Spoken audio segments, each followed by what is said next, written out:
여자분 겉옷에 몇 방울 튄 거였는데 죄송한 마음에 휴지를 들고 가 말을 걸었습니다. 저기 죄송합니다. 괜찮으세요? 휴지뿐인데 닦아드릴까요? 라고 묻고 이거 써달라고 했는데도 대답이 없었습니다. 뭐지? 이 사람 나 무시하는 건가? 하고 기분이 나빠질 때쯤 뒤늦게 저를 발견하고서 입모양만 만드시고 말소리를 내시지 않더라고요.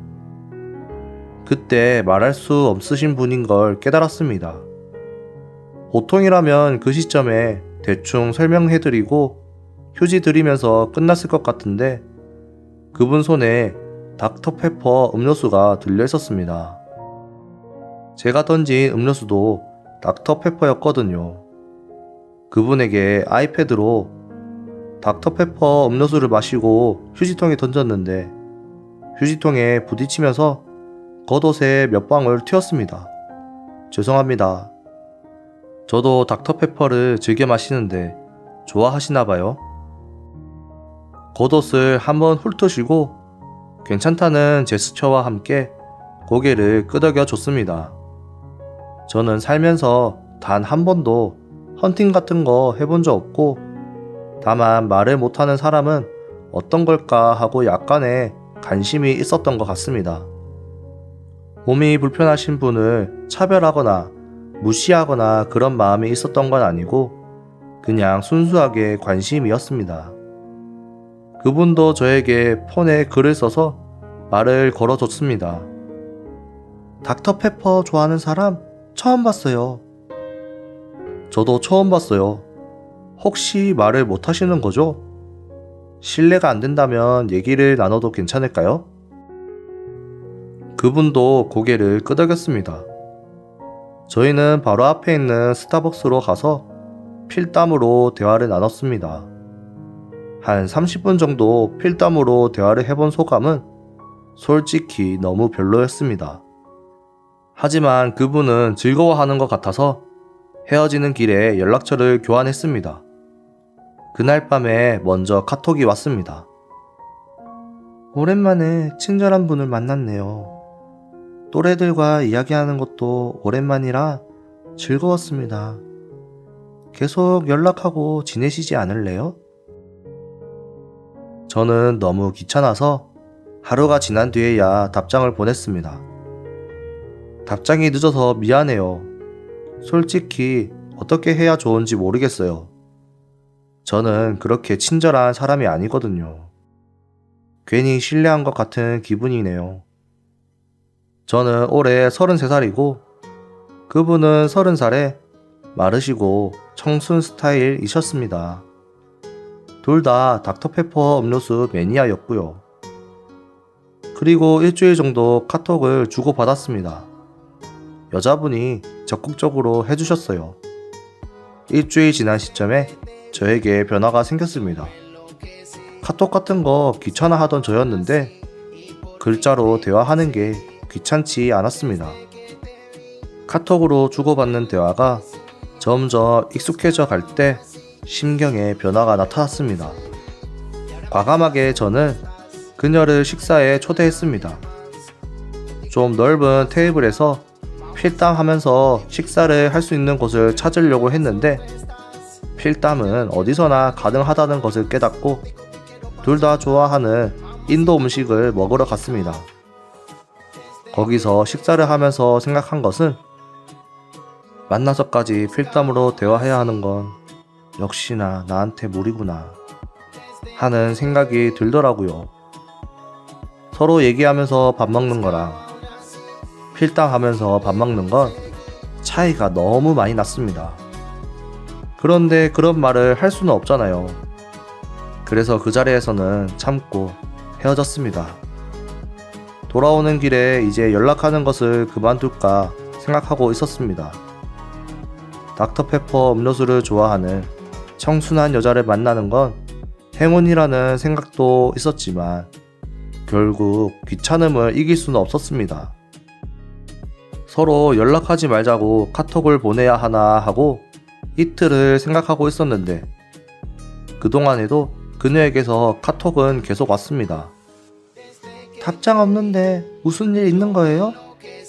라던가 걱정스러운 말들이었습니다. 귀찮음과 그녀의 매력 사이에서 갈등이 일어나 친구와 상의를 했습니다. 그랬더니 친구에게 완전 혼났습니다.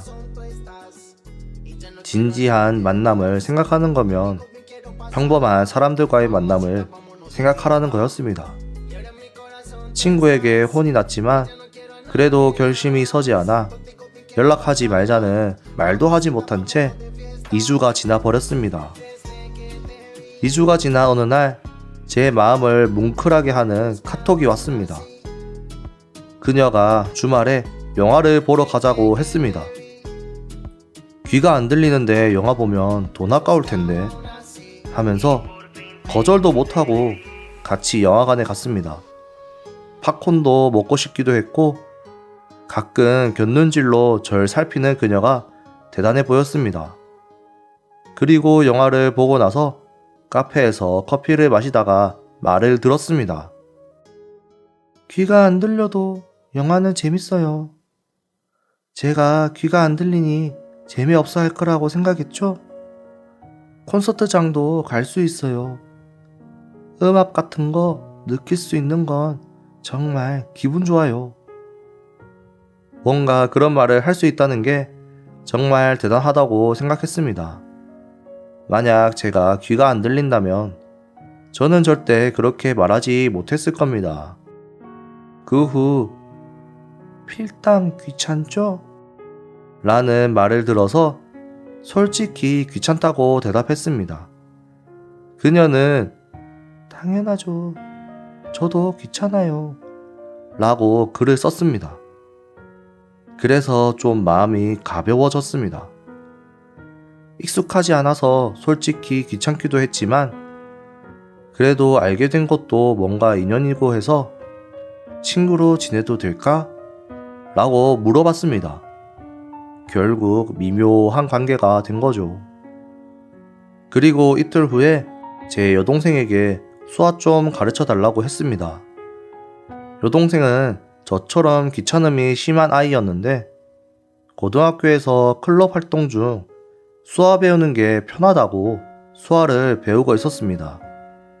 하지만 역시 귀찮다며 수화책 보고 배우라고 책을 하나 던져줬습니다. 역시 제 동생이었습니다. 저는 수화책을 보고 공부를 조금씩 했습니다. 그리고 그녀와 세 번째 식사 날 책을 보여주며 수화 좀 가르쳐 줄래? 했습니다. 그녀는 눈을 반짝이며 아이패드에 자기가 가진 수화책 파일을 아예 넣어 주었습니다. 그러다 보니까 자주 만나게 되었고 그녀에게 수화를 조금씩 배우고 있었습니다.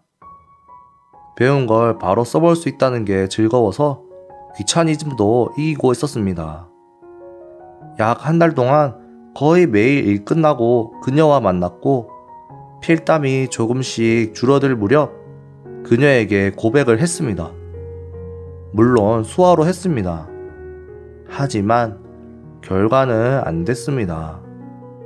이유를 물었지만 좀처럼 가르쳐주지 않았고 나중에 카톡으로 말해도 되냐고 해서 그러라고 했습니다. 이유는 모처럼 좋은 관계인데 사귀면 망가질지도 모른다는 거였습니다. 나는 귀가 안 들려서 사귀는 건 정말 힘들어. 안이하게 생각하고 사귀면 고생만 하다 끝나. 저는 만난 지 얼마 안 됐지만 그녀가 어떤 사람인지 알아가는 동안에 그런 건 문제가 안 된다는 걸 느끼고 있었습니다. 그리고 며칠 뒤 저는 심한 독감으로 입원까지 했습니다. 안 와도 된다고 했지만 그녀가 병문안을 왔고 저는 다시 한번 고백을 했습니다. 수화로는 하고 싶은 말을 다 할 실력이 안 돼서 하고 싶은 말 전부 노트에 손글씨로 써서 마음을 전했습니다. 우리가 만난 데는 다 이유가 있다. 그것은 친구로서 만나기 위해서일지도 모르지만 하지만 우리에겐 기회가 있어. 왜 도전을 해보려고 하지 않는 거야? 귀가 안 들리는 게 우리한테 장애가 되는 거야? 내 마음은 100% 전달되잖아. 그러니까 나랑 사귀어줘. 라는 식의 글을 썼습니다. 그녀는 계속 눈물을 흘렸습니다. 제 고백의 결과는 다행히 성공이었습니다. 그 다음부터는 수학 공부를 계속하고 평범한 커플처럼 데이트하고 지냈습니다. 문제는 그녀의 아버지입니다. 그냥 잠깐 만나는 사이 아냐? 결혼할 생각으로 만나는 거 아니면 빨리 헤어져! 이런 식의 대화가 있었다는데 정말 속상했습니다. 결혼을 생각하기엔 사실 만난 지도 얼마 안 됐고 그래도 그녀와의 사이는 좋았습니다. 그녀도 저도 진심으로 좋아했기에 혼자 있을 땐 생각이 많아졌습니다. 그리고 저도 그녀도 입 밖에 내진 않았지만 불안한 나날을 보내고 있었습니다. 저는 무수한 생각 끝에 제 진심을 그녀의 부모님께 말씀드려야겠다고 결심을 했습니다. 며칠 뒤 그녀와 함께 그녀의 집으로 갔습니다. 어머니께서 반겨주셨는데 어머니는 느낌이 굉장히 좋았습니다. 싱글벙글 하시며 추웠지? 라고 말해주시는 게 상냥하셨습니다. 그리고 문제의 아버님은 거실에서 하고 앉아 계셨습니다. 물론 표정은 험악했습니다. 제가 아버님께 제가 오늘 온 이유는요, 말이 끝나기도 전에 아버님께서 말씀하셨습니다. 딸을 30년 동안 힘들게 키워왔어. 귀가 안 들리는 건 자네가 생각하는 것보다 훨씬 힘든다네. 앞으로 평생 참으면서 함께 살 자신이 있는가? 라는 말을 하셨습니다. 저는 그녀와 함께 대화를 하고 싶어서 최대한 수화를 써가면서 아버님께 말씀드렸습니다. 솔직히 지금 시점에서 결혼을 언제 할지는 모르겠습니다. 아버님 걱정대로 헤어질 수도 있습니다. 하지만 그건 둘의 마음이지 귀가 안 들리는 건 문제가 되지 않습니다. 그랬더니 역시나 혼났습니다. 그만한 각오로 딸과 사귈 생각이야. 그러다 헤어지면 우리 딸만 불쌍하지 않나? 어머니께서도 말씀하셨습니다. 다만 아버님에게 말씀하셨어요. 귀가 안 들리는 거 상관없다고 하잖아요. 그런 걸로 한 번도 말하지 않았다는데 지금 귀가 안 들리는 걸 신경 쓰는 사람은 당신뿐이야. 라고 말씀하셨습니다. 그래도 아버님은 좋아서 만나는 것만으로는 안 된다며 막무가내로 우기셨습니다. 저도 인내심이 폭발하여 한마디 했습니다. 그럼 어쩌라는 거예요? 제가 무직이고 수입도 없이 바람 피우는 남자라면 마구잡이로 말해도 괜찮습니다. 하지만 일도 하고 있고 수입도 평범하게 있고 바람 피우지도 않았고 진심으로 소중하게 생각하고 있습니다. 지금 저는 따님을 생각하는 마음뿐입니다. 하고 단숨에 말해 주었습니다. 저와 어머님의 말을 듣고 주춤거리시던 아버님은 끝내 침묵하셨습니다. 그녀가 수화로 말했는데 내용은 이러했습니다. 아빠, 남자친구 수화 배운 지 아직 1달 정도밖에 안 됐는데 이렇게나 말을 잘 하고 있어. 이렇게 되기까지 얼마나 연습했을지 아빠는 잘 알 거야. 이런 모습을 보면 남자친구는 정말 진심이라는 거 알 수 있어. 나는 결혼한다면 위선자와는 결혼하고 싶지 않아. 솔직하게 결혼은 모른다고 말해주는 사람과 하고 싶어.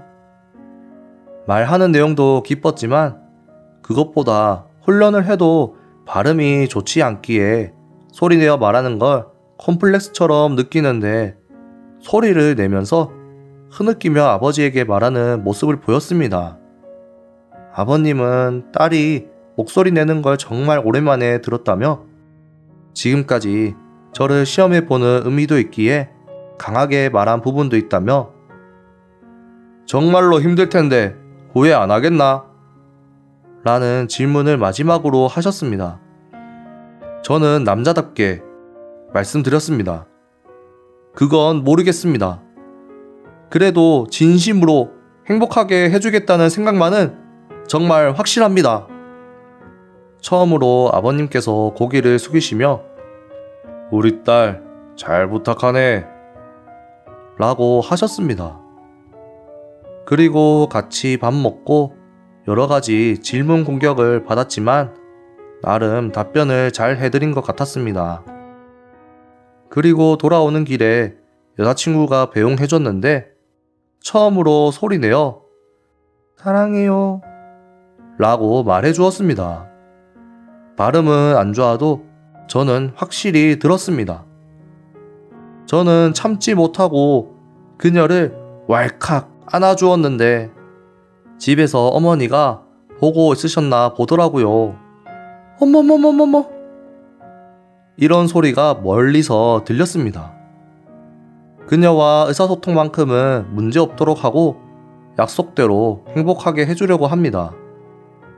일면식도 없는 저의 사연을 들어주셔서 감사합니다. 여러분들도 항상 희망과 용기를 가지셨으면 좋겠습니다. 좋은 하루 보내세요.